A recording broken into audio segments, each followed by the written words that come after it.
commissions walose wach ni Chebukati ni dwa ni koso ni nitie mpango moro mano ket ni gidwa lal gi Chebukati koso ka ni koro ema wadwa wacho wach Baby Pendo gi Msando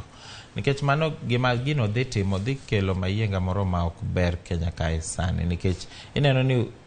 wasebedo electioneering period to ineno kaka economy wa chalo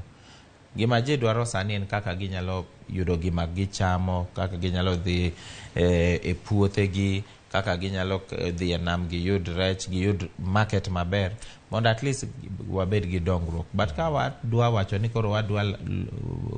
kwama e wach siasa manotimore wach yiero man ji nose chako wacho ni gise hill to yudo ni koro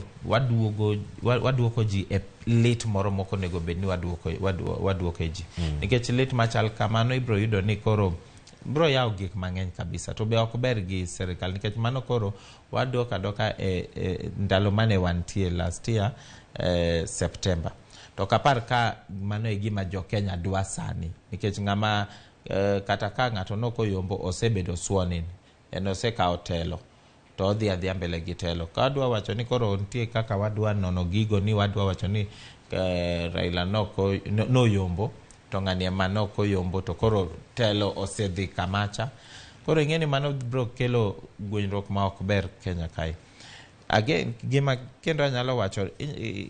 Ole Kina owache maber kabisa ni okonego bed ni wan electioneering state nikech ka kere makoro jatend Kenya makoro keto wa electioneering mood gi weche mosiko wacho everyday iyudo ni gima giwacho ni ka wa form commission of inquiry wabro tiko gi